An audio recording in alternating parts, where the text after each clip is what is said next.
देवी प्रपन्नारतिहरे प्रसीद प्रसीद मातर जगतोऽखिलस्य प्रसीद विश्वेश्वरि पाहि विश्वं तमेश्वरी देवी चराचरस्य। आज 2080 मुक्सिरको 10 गते आइतबार। अहिले यो आवाज श्री बुढी गण्डकी र त्रिशुलीको बेनीसँग गौरी शङ्कर सङ्गम नामको त्यस पवित्र तीर्थबाट आइरहेको छ। एउटा वेदको उर्वर भूमि गोर्खा राज्य नेपाल हुने नाताले हामीले त्यहाँ पुगेर एउटा वैदिक विज्ञानको अनुसन्धान खोजहरू गरिरहेका छौँ। एउटा प्रकृतिको दैवी सिद्धि शक्तिहरूको विषयमा खोज अनुसन्धान गरिरहेका छौँ र हामीले यसका लागि हाम्रा प्राचीन वैदिक शास्त्रहरू, तिनका मूल्य र मान्यताहरू र तिनै विचारहरूमा उभिएर जुन आफ्नो भौतिक शरीरको जुन भौतिक विज्ञान छ त्यसै विज्ञानका आडमा उभिएर हामी प्रकृतिको दैवी सिद्धिहरूको विषयमा अनुभव गर्न गइरहेका छौँ। एउटा काली गण्डकीको काख र बुढी गण्डकीको हात समाएर जुन देवालय र तीर्थहरू अग्निलाई साक्षी राख्दै जे जस्तो परिस्थितिमा पुगेका छन्, ती सबै 2080 मा आएर एउटा प्रकृतिको दैवी सिद्धि र शक्तिहरूको विषयमा जहाँ धरती छन्, ती धरतीको दैवी बल, जलको दैवी बल, अग्निको दैवी बल, वायुको दैवी बल, आकाशको त्यो प्राण, चन्द्र र सूर्यहरूको जुन प्रकृतिको दैवी बल छ, त्यहाँ पुग्दा हामीलाई के लाग्यो भने कि जे हुँदैछ र जे हुनेछ त्यो सबै स्वाभाविक रूपले प्रकृतिको विधि साथ भइरहेको अनुभव गरिँदैछ। अनुभव नै ज्ञानको जननी हो र हाम्रो भौतिक शरीरको अन्तिम सत्यता हामीले देखिरहेका छौँ कि मृत्यु नै रहेछ। मृत्यु आखिर प्राण र भौतिक शरीरको सम्बन्ध राख्ने योग र वियोगको नाम नै रहेछ। जब त्यही प्राण माता तत्त्वको गर्भमा जुन भौतिक शरीरका निमित्त योग हुन्छ, त्यति बेला जन्म हुन्छ र धरतीको काखमा जब मृत्युको बाटोमा वियोग हुन्छ, त्यति बेला मृत्यु हुन्छ। हामीले हाम्रो भौतिक शरीरलाई राम्ररी बुझ्ने प्रयासहरू गर्यौँ र त्यस प्रकारको वातावरण पनि पायौँ। हामीले त्यो प्राण विज्ञानलाई जुन जीवको जैविक ऊर्जाको विषय हो, त्यो ऊर्जाका साथमा जुन मन, बुद्धि, अहङ्कार, ती 10 इन्द्रियहरू र तिनका 10 विषयहरू, ज्ञानेन्द्रिय र कर्मेन्द्रिय, जति बेला हामी त्यहाँ पुग्छौँ त हामीलाई के लाग्छ भने कि प्रकृतिको जुन सिद्धि छ त्यो दैवी सिद्धि हो र प्रकृतिको दैवी सिद्धिका साथमा हामीले प्राणको उपासना गर्यौँ, पृथ्वी माताको उपासना गर्यौँ, जलको उपासना गर्यौँ, अग्निको उपासना गर्यौँ, वायुको उपासना गर्यौँ, आकाश, चन्द्र, सूर्य सबैको उपासना गरेर हेर्दा त्यहाँ हामीले एउटा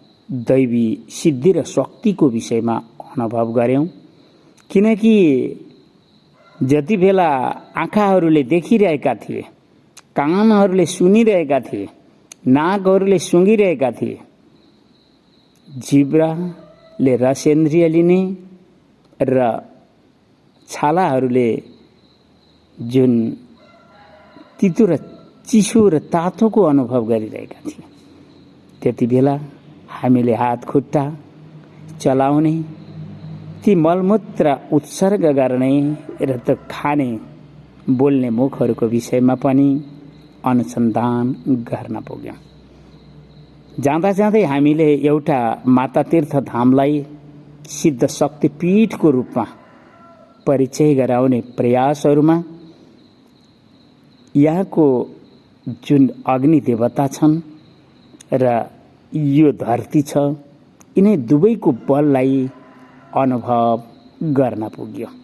तिनै अनुभवका विचारहरू साथमा हामीले यो राष्ट्रको हितका लागि, हामीले वैदिक सनातन धर्मको संरक्षणका लागि जुन प्रयासहरू गर्नुपर्ने थियो, त्यो प्रयास गर्नका निमित्त हामीलाई दैवी सिद्धिहरूको, शक्तिहरूको, योग्यताको आवश्यकता पर्यो र त्यो दिने सामर्थ्य केवल माता तत्त्वमै थियो।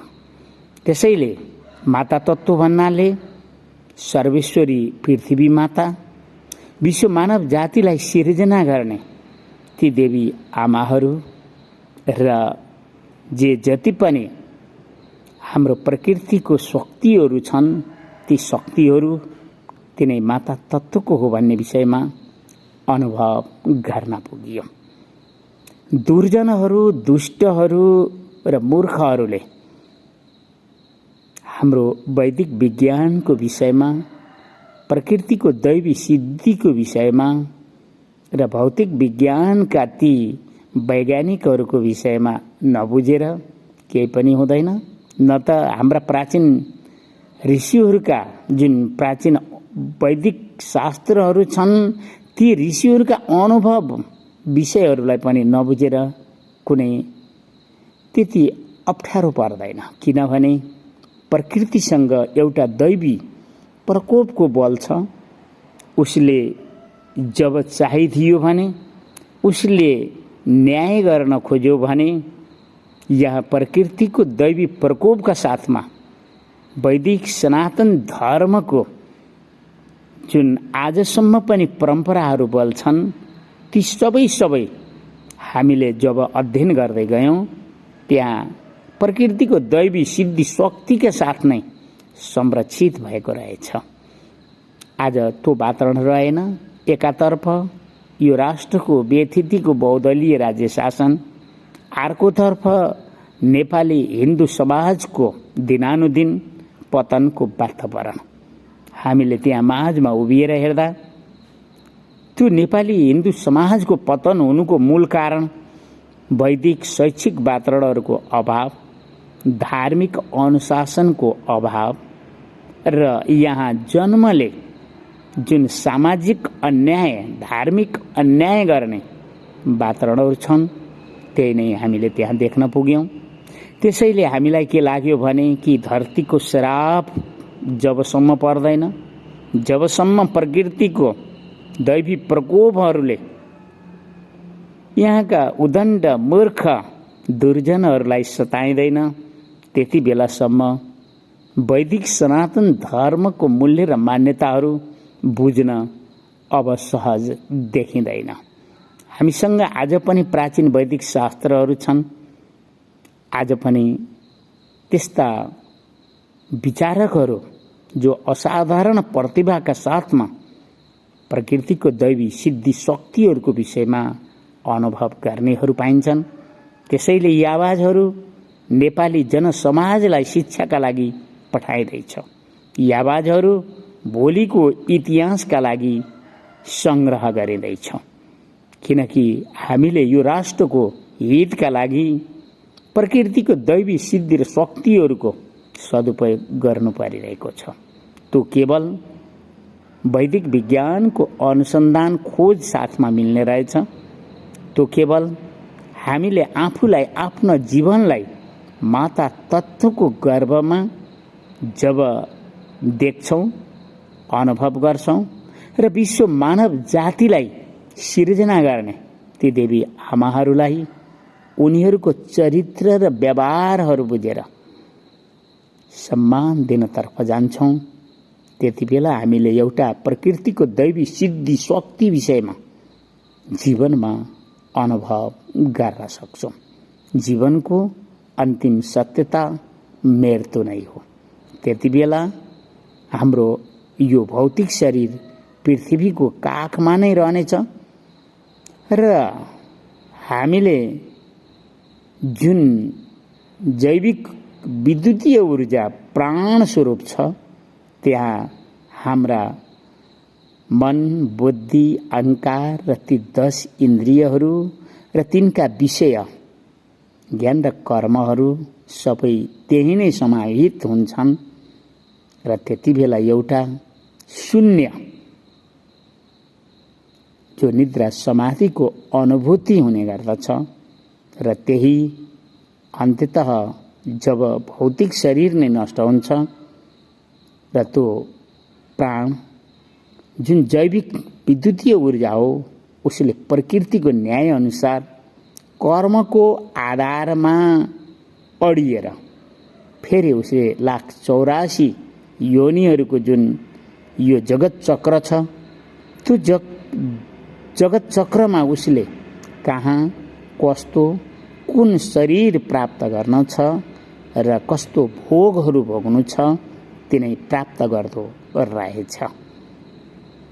विचारकहरूले विचार गरिरहेका छन् र अनुसन्धान पनि चलिरहेको छ, किनकि हामीले गोर्खा राज्य नेपाल जब वेदको उर्वर भूमि हो भन्ने विषयलाई अनुभव गरेका छौँ, त्यसैले हामीले यो राष्ट्रको हितका लागि प्रकृतिको दैवी सिद्धि शक्तिहरू, जहाँ प्रकृतिको दैवी प्रकोपहरूले यहाँको जनसमाजलाई सताइन आरम्भ हुनेछ, त्यति बेला हर नेपालीले के बुझ्नेछ भने धन र जनबल भन्दा दैवी बलले महान रहेछ र उसले यो कुरो पनि बुझ्नेछ कि जड र चेतन देवालयका ती देवता, ढुङ्गाका देवताहरू जड हुन् र तपाईँ जब ती बर पिपल वृक्षहरू, ती अमला बेलका वृक्षहरूको नजिक पुग्नुहुनेछ,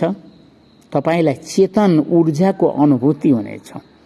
मैले अग्नि साक्षी राखेर श्री बुढी गण्डकी र त्रिशुली बेनी संगमलाई जुन गौरी शंकर संगमको नाममा सम्मान दिँदै जुन माता तीर्थधाम संकल्प गरेको थिएँ, त्यहाँ मैले नेपाली हिन्दूहरूको चरित्र र व्यवहारलाई राम्रोसँग बुझ्ने अवसर पाएकोले यी आवाजहरू मैले दैवी प्रकृति शक्ति र सिद्धिका खोजतर्फ गएर हामीले यो राष्ट्रलाई संरक्षण पनि गर्नु छ र हामीले हाम्रो वैदिक सनातन धर्मको परिचय देखाउनु पनि छ।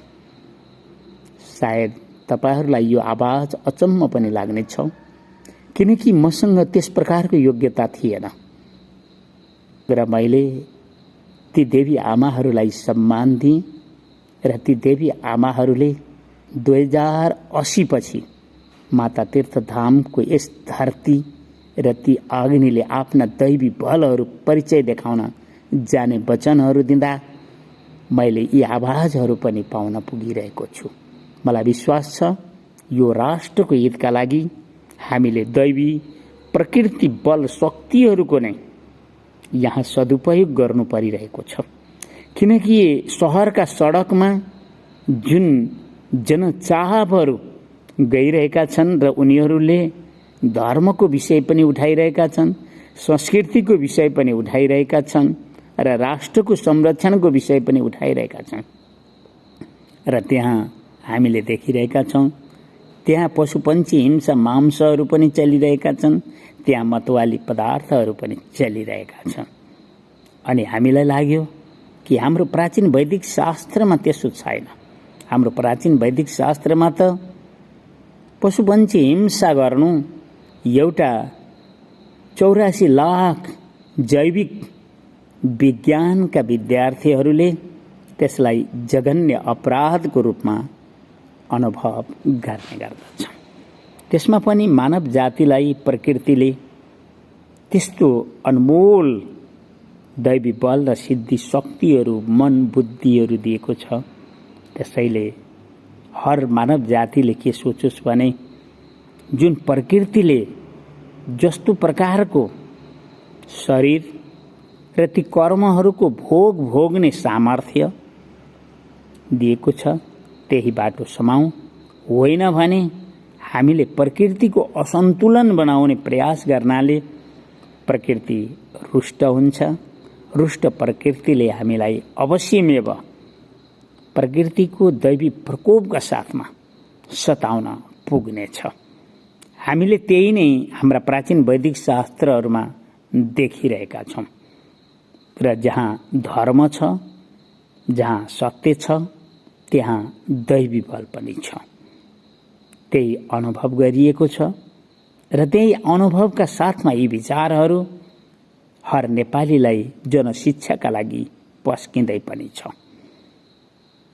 तपाईँ एकातर्फ हिन्दू शब्द लिएर जाँदै हुनुहुन्छ, एकातर्फ ब्राह्मण बनेर पशुपन्छी हिंसा मांस ती मतमाली आहार चरित्रहरू बनाउँदै हुनुहुन्छ भने अवश्य यो राष्ट्रको लागि अत्यन्त घातक सिद्ध हुनेछ। किनकि हामीले हाम्रो धर्मले हाम्रो मानव समाजलाई अन्याय र शोषणहरू गर्ने बाटोहरू रोज्यौँ। त्यसैले यहाँ जन्मले होइन, कर्मले, गुणले, धर्मले हामी वैदिक सनातन धर्मलाई संरक्षण गर्ने वातावरण रोड्न जानु परिरहेको छ। अवश्यमेव हामीले ती अग्नि देवता, ती धरती देवी माता अनि जल, वायु, आकाश, प्राण, चन्द्र, सूर्य यी सबै अष्ट प्रकारका प्रकृतिहरूको बललाई अनुभव गरेका कारणले यी आवाजहरू जनशिक्षाका लागि पठाइँदैछौँ। हामी भौतिक जगतलाई भौतिक आविष्कार विज्ञानद्वारा जे जस्तो अनुभवहरू गर्दैछौँ, त्यहाँ प्राण नामको जुन प्राणी छ त्यस प्राणीलाई दैवी प्रकृतिको प्रभाव पर्ने हामीले अनुभव गर्यौँ। त्यसै कारणले हामी अन्धविश्वासको बाटो समाउन सकेनौँ। अन्धविश्वास भन्नाले कानले त सुनेको तर हर प्रयास गर्दा पनि आँखाले देख्न नसकिने जे जति पनि विषयहरू छन् ती सबै अन्धविश्वासकै विषय हुन्। र तपाईँ सुख चाहँदै हुनुहुन्छ भने पदार्थहरू सङ्ग्रह पनि गर्नुहोस् र बुद्धिको सदुपयोग पनि गर्नुहोस्। तपाईँ यो राष्ट्रलाई सम्पन्न, सबल र दिगो सुखी बनाउन खोज्दै हुनुहुन्छ भने अवश्य खाद्यान्नमा आत्मनिर्भर हुने बाटो नै रोज्नुहोस्। तपाईका सहर र जुन जनचाप विकासको गति छ यसले अत्यन्तै एउटा दैवी प्रकृतिको प्रकोपका साथमा विनाशको बाटो रोजिरहेको छ। हामीले यहीबाट मुक्त कण्ठले तपाईहरूलाई सङ्केत गर्नु परिरहेको छ। किनकि खाद्यान्न स्वस्थकर हुनु पर्यो र सन्तुलित हुनु पर्यो। तपाईँ वस्त्र विकासले दिएको छ, सदुपयोग गर्नुहोस्। तपाईलाई विकासले दिएन, तपाईँ ओडारमा पसेर पनि जीवन निर्वाह गरेका हाम्रा पूर्वजहरूको इतिहास पढ्ने गर्नुहोस्। हामी दुवै पक्षबाट विचार गरिरहेका छौँ। यस अर्थमा विचार गरिरहेका छौँ कि गोर्खा राज्य वेदको उर्वर भूमि हो भने यहाँ हामीले त्यो वैदिक विज्ञानको अनुसन्धान खोजका साथमा, त्यो प्रकृतिको दैवी सिद्धि र शक्तिहरूका साथमा वैदिक सनातन धर्मको कस्तो मूल्य र मान्यता थियो त्यो परिचय देखाउन जाँदैछौँ। त्यो परिचय देखाउने क्रममा तपाईलाई खाद्यान्नको अभाव भयो भने तपाईको राष्ट्र सङ्कटतर्फ जाँदैछ। किनकि जुन हामीले हिन्दू शब्दको प्रयोग गर्दैछौँ त्यो हिन्दू शब्द एउटा गुलामी भारतीय शब्द हो र हामी त्यसैलाई पछ्याइरह्यौँ भने हामी नेपाली सधैँ सधैँ गुलामी हुनै पर्ने हुन्छ। त्यस्तो परिस्थितिमा तपाईलाई सबभन्दा पहिला खाद्यान्नकै सङ्कट आइपुग्नेछ र तपाईँ एउटा द्वन्द्वको अशान्त वातावरणमा जानुपर्ने हुन्छ। त्यसैले हामीले दिगो सुशासनको खोज पनि गरिरहेका छौँ र हामीले यो राष्ट्रको हितका लागि आवश्यक पर्ने एउटा राष्ट्रिय दर्शन, समाजशास्त्र र हाम्रो जीवनशास्त्रको विषयमा पनि विचारहरू राख्ने प्रयास गरिरहेका छौँ। तर हामी के खोज्दैछौँ भने कि हामीसँग एउटा दैवी प्रकृति सिद्धि शक्तिहरूको योग्यता प्राप्त हुनु पर्यो र त्यसै योग्यता साथमा हामीले यो राष्ट्रलाई आमूल परिवर्तन गर्ने वातावरणतर्फ जानु पर्यो। तपाईलाई यी कुराहरू सुन्दा असम्भव जस्तो लाग्न सक्छ, तर तपाईँ जब माता तत्त्वको गर्भमा त्यहाँ पुग्नुहुन्छ जहाँ ती देवी आमाहरू मासिक रजस्वला भएर त्यस रजले भिजेका ती कपडाहरूलाई र एउटा आफ्नो मृत शरीरलाई तपाईले मूल्याङ्कन गर्ने वातावरण, शिक्षा त्यस प्रकारको पाउनुहुनेछ। त्यति बेला तपाईँ बुझ्नुहुनेछ कि भौतिक जगत के हो, दैवी जगत के हो र अध्यात्म जगत के हो। आज हामी अन्योलमा छौँ, त्यसै कारणले यो राष्ट्र सङ्कटतर्फ गइरहेको छ। आज हामी सडक तताएर यो राष्ट्रलाई आमूल परिवर्तन हुन्छ भन्ने सोच राखेका छौँ, तर विश्व राजनीतिले त्यसरी आमूल परिवर्तन हुन दिँदैन। त्यसैले हामीले प्रकृतिको त्यो दैवी सिद्धि शक्तिहरूको विषयमा अनुसन्धान गरेर प्रकृतिको दैवी प्रकोपको बलमा मात्र हामीले हाम्रो वैदिक सनातन धर्मको बललाई पनि परिचय दिन सक्छौँ र यो राष्ट्रलाई आमूल परिवर्तन गर्दै दिगो सुशासनको वातावरणमा पुग्न सक्नेछौँ। तपाईहरू समयको प्रतीक्षा गर्नुहोला। जब परिस्थिति प्रकृतिको अनुकूल हुनेछ त्यो हामीले जुन अनुसन्धान गरिरहेको प्रकृतिको दैवी सिद्धि शक्ति विषय छ त्यसलाई तपाईँ सबैले अनुभव गर्नुहुनेछ। किनकि हामीले देखिसकेका छौँ कि प्रकृतिको दैवी प्रकोपका अगाडि हाम्रा धन र जनबलहरू कुनै पनि कतै पनि आफ्नो बल देखाउन सकेन। त्यसैले पृथ्वी माता, जल देवी, अग्नि देवता, वायु, आकाश, प्राण, सूर्य चन्द्र जस्ता यी प्रत्यक्ष देवताहरूलाई हामीले सम्मान दिन सिकौँ, प्रकृतिलाई संरक्षण गर्न सिकौँ। अवश्यमेव हामी सुखी पनि रहनेछौँ, खुसी पनि रहनेछौँ र दिगो संरक्षणको वातावरण पाउनेछौँ भन्दै आजको यो आवाजलाई यति रोक्न जाँदै गर्दा यो विश्व मानव जातिलाई सिर्जना गर्ने, त्यो मानव सभ्यता, धर्म, संस्कृतिलाई संरक्षण गर्ने ती देवी आमाहरूका वरद हातमा नतमस्तक शिर झुकाउँदै म मेरा आवाजहरूलाई यतै राख्छु। देवी प्रपन्नार्तिहरे प्रसीद प्रसीद मातर जगतोऽखिलस्य प्रसीद विश्वेश्वरी पायि विश्वं तमीश्वरी देवी चराचरस्य। हस्, धन्यवाद।